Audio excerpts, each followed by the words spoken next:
రెప్పపాటని లేకపోతే క్షణభంగురం అని అంతా మాయ ఏమీ లేదు అట్లా కొంతమంది మాట్లాడుతూ అంటే ఏదో నిస్సత్తుగా అది ఎలా అంటే ఇంట్రెస్ట్ లేనట్టుగా వేదాంతం మాట్లాడతారు, ఆ ధోరణిలో మాట్లాడుతుంటారు. వాళ్ళని చూసామంటే మనకు కూడా అలాగే నీరసం వచ్చేస్తుంది. కొంతమందిని అంటూ ఉంటాం, ఎందుకురా బాబు ఎప్పుడు ఇలా నీరసంగా ఏడుపు మొహం వేసుకుని ఎందుకుంటారు అనేసి. వాళ్ళకి అవేర్నెస్ క్రియేట్ చేయడానికి, అలాంటి వాళ్ళకి ఏదైనా చెప్తానికి స్టోరీస్ ఏమైనా ఉన్నాయా? జీవితం మాయ అనేది అక్షరాల నిజం. జీవితం క్షణభంగరం అనేది కూడా అక్షరాల నిజమే. రేపేమవుతుందో కాదు, ఇప్పుడు ఈ మరుక్షణం ఏమవుతుందో మనకు తెలియదు. అవును. అయితే ఇలాంటి జీవితం పట్ల ఇప్పుడు జీవితం క్షణభంగురం అని చెప్పేది ఎందుకు, నువ్వు పని మానేసి కూర్చోమని కాదు. ఈ ఫ్యూచర్ పట్ల ఏదో ఆశతోటి ఎప్పుడు పరుగులు పెడుతూ ఓ భగవంతుడని, ఓ పూజని, ఓ మంచి మాటని లేకుండా డబ్బు వెనకాల పరిగెత్తద్దని చెప్పడం కోసమే ఇలాంటి మాటలు చెప్తారు. మనం డబ్బులు వెనకాల పరిగెడతాం, బాగా డబ్బును చేరిన తర్వాత ఏమవుతుంది, ఆ డబ్బు మన తనలోకి లాగేసుకుంటుంది. ఇంకా ముందుకి పరిగెడుతూనే ఉంటారు. వెనక్కి తిరిగి చూసుకుంటే జీవితంలో ఏముండదు, డబ్బు తప్ప. అవును. ముందుకెళ్ళాక మనం వెనక వయసులో చేయవలసిన ఏ శుభకార్యాలు, ఏ మంచి పనులు, ఏ సరైన పనులు, ఏ దాన ధర్మాది కార్యక్రమాలు ఏమీ చేయలేదని తెలుస్తుంది. అందుకని నువ్వు స్థిమితంగా ఒక్క ముద్ద నువ్వు అన్నం తినగలుగుతున్నావు అంటే ఒక్క మెతుకు ఎవరికైనా పెట్టు. నువ్వు తినేటప్పుడు నీ ఎదురుగుండా ఉన్నవాడు తింటావా అని వాడిని కూడా అడుగు. ఒక ముద్ద తిను పర్వాలేదని ఒక మాట అడిగి అన్నం పెట్టు. మీ ఇంటికి వచ్చిన వాడిని లేదనకుండా పంపించు. ఇప్పుడు వాడికి 1,00,000 కావాలి మన ఇంటికి వచ్చిన చుట్టానికి, అంత లేదురా బాబాయ్ 10,000 ఇస్తానని పంపించచ్చు కదా. అంత ఇవ్వలేను, ఈసారి ఎప్పుడైనా సర్దుబాటు అయితే చూస్తాను, ఈ 1,000 రూపాయలే నేను ఇవ్వగలను, ఈ 1,000 నువ్వు నాకు తిరిగి ఇవ్వద్దు అని సహాయమైనా చేయొచ్చు. లేదనద్దు. నీ వల్ల అయినది పెద్దది కాకపోతే చిన్నదైనా చేస్తే ఇది నీకు చివరికి హెల్ప్ చేస్తుంది. నీకు ఏదైనా సమస్య వచ్చినప్పుడు నువ్వు చేసిన దానం, నువ్వు చేసిన మంచి ఇవన్నీ హెల్ప్ చేస్తాయి. కాబట్టి జీవితం క్షణభంగురం. ఇవాళ నువ్వు కోటీశ్వరుడివి, రేపొద్దు నీ దగ్గర ఏమీ లేకపోవచ్చు. వీళ్ళు ఏమీ లేనప్పుడు నువ్వు చేసిన దానం, నువ్వు చేసిన మంచి, నువ్వు చేసిన శుభకార్యాలు నీకు ప్లస్గా నిలబడతాయి. నీ డబ్బు పోతుంది, బట్ నువ్వు చేసిన మంచి మాత్రం నీతో కడదాకా చివరిదాకా దాని తర్వాత కూడా వస్తుంది. తర్వాత దానికి క్యారీ అవుతుంది, పైకి వెళ్తే పైన క్యారీ అవుతుంది. మనం చేసిన శుభాశుభ కర్మలే మనని వెన్నాడి ఉంటాయి, మంచి అయినా చెడైనా.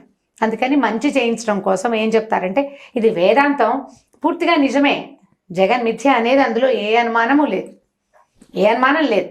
కాకపోతే అంతా మాయ కాబట్టి ఇప్పుడు ఏం పని పాట మానేసి ఖాళీగా కూర్చోమని చెప్పకూడదు. అయితే దీనికి ఇలాంటి కొన్ని కథలు ఉన్నాయి జయ మన దగ్గర. బౌద్ధ జాతక కథల్లో కూడా ఇలాంటి కథలు కనపడతాయి. వీల్ వెంబడి బౌద్ధ జాతక కథలు కొన్ని చెప్దాం. ఓకే అండి. ఇది కొద్దిగా దానికి రిలేటెడ్గా ఉన్న కథ అనమాట. అసలు బౌద్ధ జాతక కథల్లో బోధిసత్వుడు అంటే మనం బుద్ధుడు అని చెప్పుకుంటాం.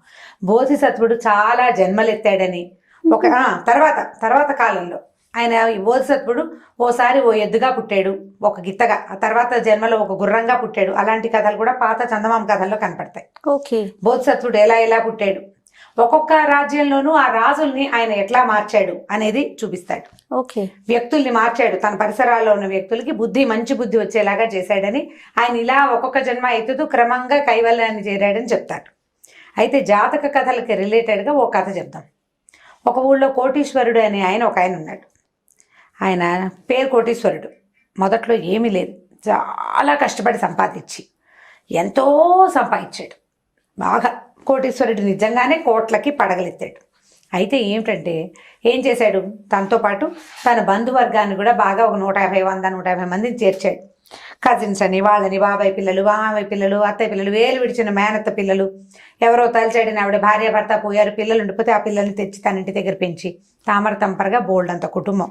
ఈయన వ్యాపారం మీద ఆధారపడే ఇంత గుంపు నడుస్తుంది. అయితే ఈ ఫ్యామిలీకి పరంగా అతను బాగుండేవాడు, కానీ పెళ్లికి బిచ్చం పెట్టేవాడు కాదు అతను.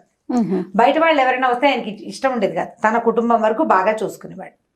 అయితే ఏమైంది, ఒక సన్యాసి వచ్చాడు వాకిట్లోకి. ఈయన సన్యాసిని చూసేసరికల్లా ఏమిటి దుఃఖలా ఉన్నావు, నేనేం పెట్టను నీకు, వెళ్ళిపో, నేను ఇవ్వనన్నాడు. సన్యాసి మళ్ళీ మర్నాడు వచ్చాడు.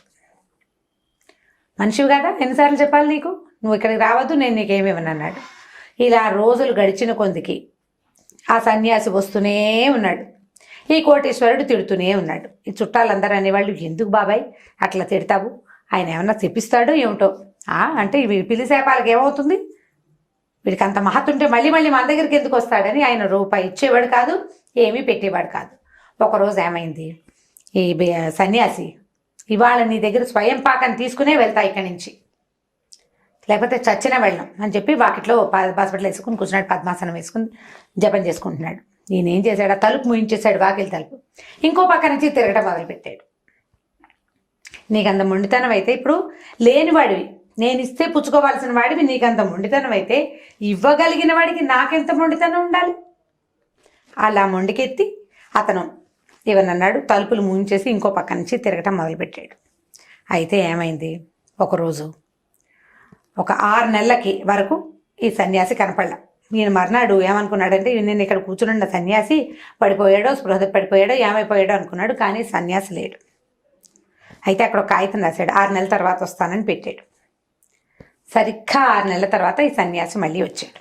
వచ్చేసరికల్లా కోటేశ్వరుడు అన్నాడు, ఏమయ్యా 6 నెలలకు వచ్చావు, ఇప్పుడు మాత్రం నేను ఇస్తాను అనుకున్నావా అనేసరికల్లా, కాదు నేను నీ దగ్గర తీసుకోవడానికి రాలా, నీకు ఒక విషయం చెప్పడానికి వచ్చాను, మన ఇద్దరం మాట్లాడుకోవాలి, నేను నీతో మాట్లాడతానన్నాడు. కోటేశ్వరుడు ఏమనుకున్నాడు, నువ్వు డబ్బు ఇవ్వద్దు, రూపాయి ఇవ్వద్దు, అన్నం పెట్టద్దు అన్నప్పుడు ఓ మాట మాట్లాడడానికి ఏం పోయిందని సరే మాట్లాడమన్నాడు. మాట్లాడమంటే ఈయన అన్నాడు, ఇప్పుడు నువ్వు సడన్గా చచ్చిపోతావు అనుకో, నీతో ఇక్కడున్న వాళ్ళలో ఎవరైనా వస్తారా? ఒకటి, నువ్వు బాగా సంపాదించావు, మణులు మాణిక్యాలు, ఇళ్ళు వాకిళ్ళు, తోటలు, దొడ్లు, పొలాలు, వీటిలో ఏదైనా ఒకదాన్ని నువ్వు పట్టుకెళ్ళగలవా? వీటిలో ఏదైనా ఒకటి నీతో వస్తుంది, వీళ్ళల్లో ఎవరైనా నీ కోసం చచ్చిపోతారు అని నీకు తెలుసా? ఈయన ఆలోచనలో పడ్డాడు. ఎప్పుడు ఆలోచించలా. మనుషులు పోకుండా ఇక్కడ కూర్చుంటారా? భూమి మీద పీటేసుకుని కూర్చునేవాడు ఎవ్వడూ లేడు కదా, ముందు వెనక. ఎవరైనా చనిపోగానే డిప్రెస్ అయిపోతే ఎట్లా? చనిపోవటం లోక సహజమైన సంగతి. మా నాన్న చనిపోయాడు కాబట్టి దేవుడు దుర్మార్గుడు అని ఏడుస్తారు కొంతమంది. దేవుడు దుర్మార్గుడు కాదు. నాన్నకి టైం అయిపోయింది, వెళ్ళిపోయాడు. తర్వాత మనకి టైం అయిపోతుంది, మనం కూడా వెళ్ళిపోతాం. నీ పని అయ్యేదాకా నాన్నను ఉంచాలంటే నాన్న దాన్ని చేసుకుని ఉండాలి. ఆ భావం మనకు అర్థం కాదు, మనకు తెలియదు. అసలు తెలియక ఒక పిచ్చి, ఇదంతా మాయ అని చెప్తున్నాగా, ఆ మాయకి ఆ భ్రమలో పడి ఇలా గుండె ధైర్యం కూడా ఉండాలి. ఉండాలి అనుకున్నంత సింపుల్ కాదు, అది సింపుల్ కాదు. అది ఆ దిటవు మనం తెచ్చుకోవాలి. ఎవరైనా వాళ్ళకి బోధించాలి. ఇతను కోటేశ్వరుడు ఆలోచనలో పడ్డాడు, ఏం చేయటం అని. సాయంకాలానికి ఆ మధ్యాహ్నం అన్నం తినలా అలా కూర్చుని ఉన్నాడు. అస్వస్థతగా ఉంది, నాకు ఒంట్లో బాగోలేదు అన్నాడు. భార్య, అందరూ చుట్టాలు పక్కాలు, ఏమైంది బాబాయ్, మామయ్య, పెదనాన్న అని అందరూ చేరారు. ఈయన అలా కూర్చొని నుండి బిగుసిపోయాడు. ఇట్లా బిగుసిపోయేసరికల్లా అయిపోయాడు అనుకున్నారు. ఒక వైద్యుడిని పిలిచారు. వైద్యుడిని పిలిచేసరికల్లా వైద్యుడు వచ్చాడు. ఏమిటో తెలియట్లేదండి, ఎందుకు బిగుసిపోయాడో అర్థం కావట్లేదు, దైవనామస్మరణ చేసుకోండి, అంతకంటే నేను చేయగలిగింది ఏమీ లేదు, ఏమీ లక్షణాలు కనిపించట్లా అని బిగుసిపోయాడు. ఆయన వాంటెడ్లీ కళ్ళు ముక్కు మూసేసుకుంటే మనం ఏం చేస్తాం? అవును, ఏ ఇంజక్షన్ చేసినా కళ్ళు తెరవటం లేదు. అతను నటించేవాడు ఏం చేయలేరు. అక్కడి నుంచి ఈ సన్యాసి వచ్చాడు. ఒక గ్లాసు లోటాతో పాలు పుచ్చుకొచ్చాడు. ఇది చచ్చేవాళ్ళని బతికిస్తుంది, సిద్ధాంజనం తెచ్చాను, తప్పకుండా అన్నాడు. అందరూ అన్నారు, బాబు కోటేశ్వరుడు చచ్చిపోయేలాగా ఉన్నాడు, సిద్ధాంజనం ఇచ్చి ఆయన్ని రక్షించు, ఈసారి నీకు భోజనం పెట్టిస్తామేమని అందరూ బతిమలాడారు. సన్యాసి అన్నాడు, సిద్ధాంజనం వాడికి కాదయ్యా, చావు ఎవ్వరి నుంచి తప్పదు, ఎవరైనా మరణించవలసిందే. ఒక పని చేయొచ్చు, ఈ గ్లాసులో ఉన్న పాలు ఎవరైనా తాగితే వాళ్ళు చచ్చిపోతారు, వాళ్ళ బదులు ఇతను బతుకుతాడు. ఈ 100 మంది ఉన్నారు కదా చుట్టాలు, మీలో ఎవరైనా ఈ లోటాలో ఉన్న పాలు తాగండి, మీరు మరణిస్తే అతను జీవితుడవుతాడు.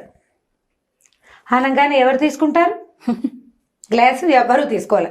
అందరూ ఏమన్నారంటే లోక సహజం, మరణాలు, అనారోగ్యాలు లోక సహజం, అంతేగా మరి, మన దాకా వస్తాయి కదా మనకు తెలిసేది, సహజంగా జరుగుతుంది. ఈ సిద్ధాంజనాలు అవి తీసుకుంటే ఏం కొత్త సమస్యలు వస్తాయో ఏం పాడు, వదిలే అన్నారు. చుట్టాలందరినీ అడిగారు, ఎవ్వరూ ఒప్పుకోపోయేసరికల్లా సరే ఈయన అన్నాడు, సన్యాసి, మీకోసమే కదా ఈ సంపద అంతా సంపాదించాడు. అతని భార్య, అతని పిల్లలు అయితే కొంత సరిపోయేది. ఇన్ని కుటుంబాల వాళ్ళు అతని మీద ఉండటంతో మీ అందరినీ ఉద్ధరించాడు. ఎవరో ఒకళ్ళు కొంత ఆయుష్ ఇవ్వడానికి కూడా మీకు ఇష్టం లేదే. జీవితం ఇలాంటిది. ఇప్పుడు ఇతడు ఒక వ్యక్తి, అతనికి ఒక భార్య భగవంతుడు పెట్టింది, అతనికి కొంత సంతానం భగవంతుడు పెట్టింది. ఆ భార్యను అతను పోషించాలి, వాడి విధి, అంతేగా. సంతానం కలిగిన పిల్లల్ని పోషించాలి, వాడి బాధ్యత. జీవుడు అన్నవాడు పక్షులు, జంతువులు కూడా చేసే పనే జీవుడు అన్నవాడు చేయాలి. మానవులు తెలియగలవాళ్ళు, బుద్ధి జ్ఞానం, బుద్ధిజీవి కదా మానవుడు. అందుకని ఏం చేస్తాడు, పిల్లల్ని ఊరికే రెక్కలు వచ్చేదాకా కాకుండా వాళ్ళు సెటిల్ అయ్యేటట్టుగా సంపాదించి పెట్టడం మానవ జన్మ తాలూకు లక్షణం. ఈ చుట్టుపక్కలందరినీ ఉద్ధరించి వీళ్ళ కోసం నీ మంచి దాన ధర్మాలు చేయకుండా మానేస్తే ఎట్లా?